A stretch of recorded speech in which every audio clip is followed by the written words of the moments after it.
Today's video is proudly brought to you by Audible. Get your free audiobook download and free 30-day trial at www.audibletrial.com/MagzTV or click the link in the video description below. And slowly start pulling on the stick until you're in... Okay. Until you are in the 3/4 or 2/3 of the stick. Boomer! What did I tell you? It's like he never listens to me. There is just fucking nothing. Sorry mate, I can't hear you against the noise. Oh, well that's because you lost your fucking canopy! I didn't lose it, I know exactly where it is. Yeah, sure, mate. I did. That's Mate, calm down, I just wanted some fresh... Jeez.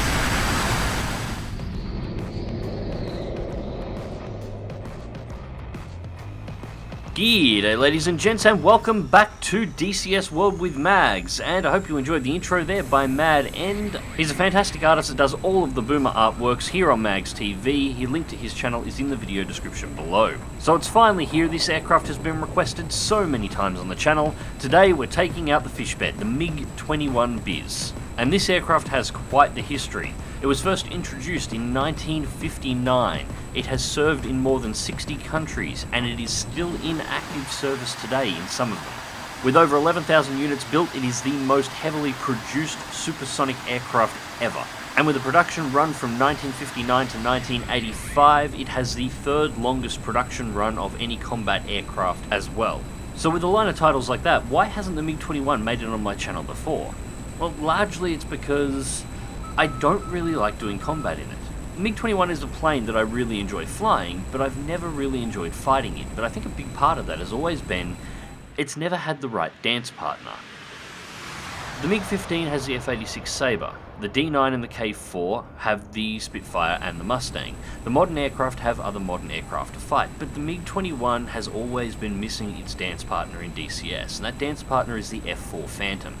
Thankfully, it was recently announced that the F-4 Phantom is coming to DCS. It's in production now, and it will be bringing along the Hind. So I think when the F-4 arrives, I'm going to start having a lot more fun in the MiG-21. But anyways, on to today's mission. Clearly, it is nighttime. In fact, it is just before dawn, the sun is starting to rise, and we are on an intercept mission. An aircraft of unknown type has been detected violating Soviet airspace. We've been scrambled and tasked with intercepting this aircraft. At this point, we are not authorized to shoot the aircraft down. The AWACS is still trying to identify what that aircraft is, and if it turns out to be hostile, we will be set weapons free. Now, I like flying out night missions in the MiG-21 because the systems in the aircraft are actually so limited, it actually requires you to still visually locate the target. And you also need a little bit of outside help. I've just called for a bogey dope. That's a request of the AWACS aircraft for the heading, altitude and current distance to the nearest target. That is the aircraft we're trying to intercept, and I'm using that information to get the MiG lined up in the right direction. And I've also just turned the radar on. Now, according to the bogey dope, the aircraft is flying at about 11,000 meters at this point. We are cruising at about 6,000 meters, and there is actually a reason for that other than I don't feel like climbing. The radar in the MiG-21 has a fairly narrow field of view in front of the aircraft. It doesn't have a very wide search pattern, but it also points more up than it does down. MiG-21s can't see what is going on below and in front of them particularly well, even with the radar on, but they can see what's going up above them at distance. So since I am trying to intercept this aircraft, it's easier to come in from beneath it and give the radar an easier time of actually locating the target. Now, I have got the aircraft on afterburn at this time because I am trying to intercept the aircraft before it exits Soviet airspace. I want to get it while it's on our side. And the unidentified target seems to be an enemy reconnaissance aircraft. Destroy it. So we are weapons free on the target as well. We still don't have it on radar just yet. So I've got the aircraft in a slow right-hand bank at this point, just trying to give the radar time to pick up and acquire the target so we can start zeroing in on it. And we've got a mud spike report, so we're starting to get close enough that the NATO air defences on the other side are running their radars over us. So it's about time to request another bogey dope, just to make sure we are lined up.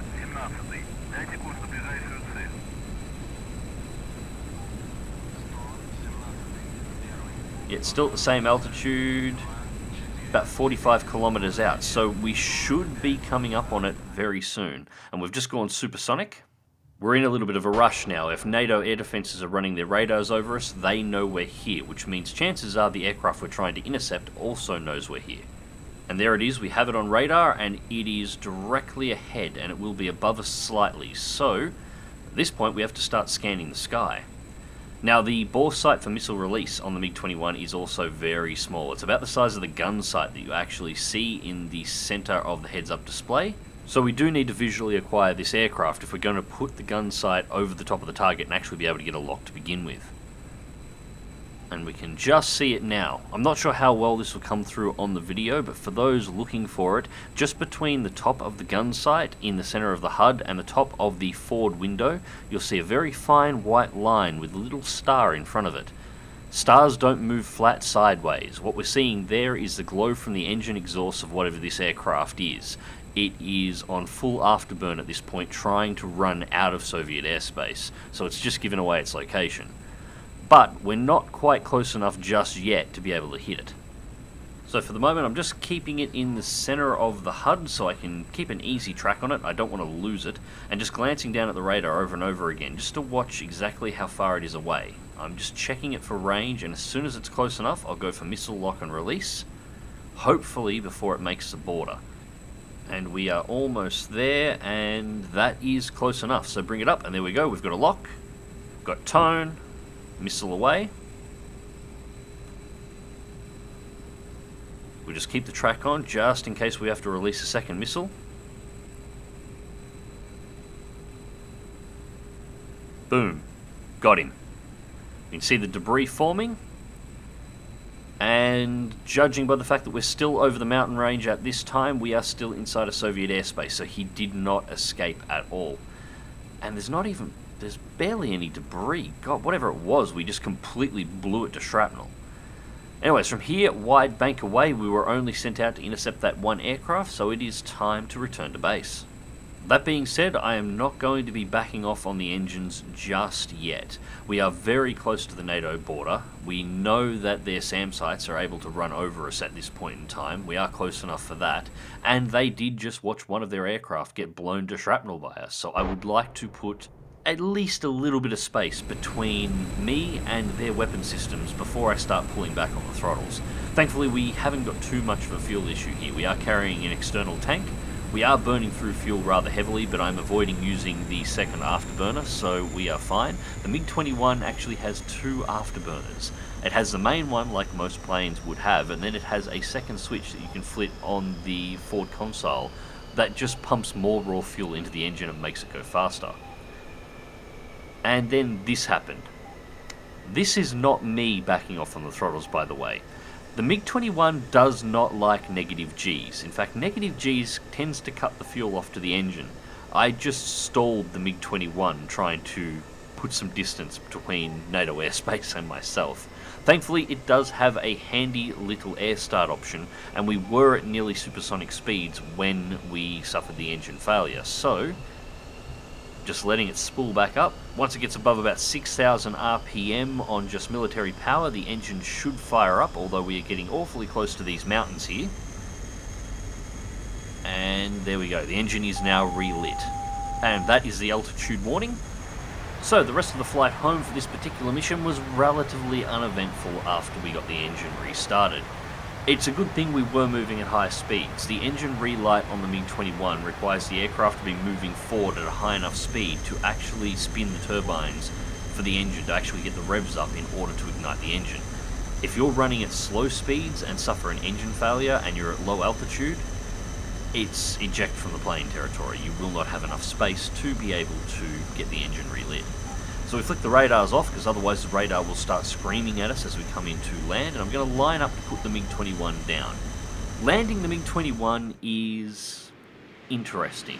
It's an early delta wing design, and they like to land fast, but it's also an aircraft that was not built incredibly strong. So if you land slightly too fast, the aircraft will break. Basically, you want to float the aircraft over the runway at around 300 kilometers per hour and touch down at just below that. Any slower, however, and you'll stall the delta wing and the aircraft will slam into the ground and explode. Any faster than that, and you will blow all 3 of your tyres on touchdown and grind down the runway on your landing gear until it collapses and the aircraft explodes. Thankfully, the one thing you don't have to worry about too much in the MiG-21 is stopping distance. It has a massive drag chute mounted in the back of it that will pull you to a stop in fairly short order, so if you have to float the runway for a bit, it's not so much of a problem. I will openly say I've never had a perfect landing in the MiG-21, but I don't see that as being too much of a problem, as somebody I know who is very good with the MiG-21 recently told me that there is no such thing as a perfect landing in the MiG-21. Anyways, ladies and gents, I'm going to leave you guys with the landing here. Hope you enjoyed the video. Thank you very much for watching. I will try and get some more of the MiG on the channel very soon. I'm actually custom building a mission for it right now. As always, please feel free to check the video description down below and check out my links to Audible, the sponsor for the channel, and of course my Patreon if you'd like to support the channel directly. Also check out a link to Mad End, who did the comic at the start of this video's channel. Fantastic work on there. And until next time, click that like button, subscribe if you want to see more, and as always, fly smart, fly safe, and I will catch you in the skies.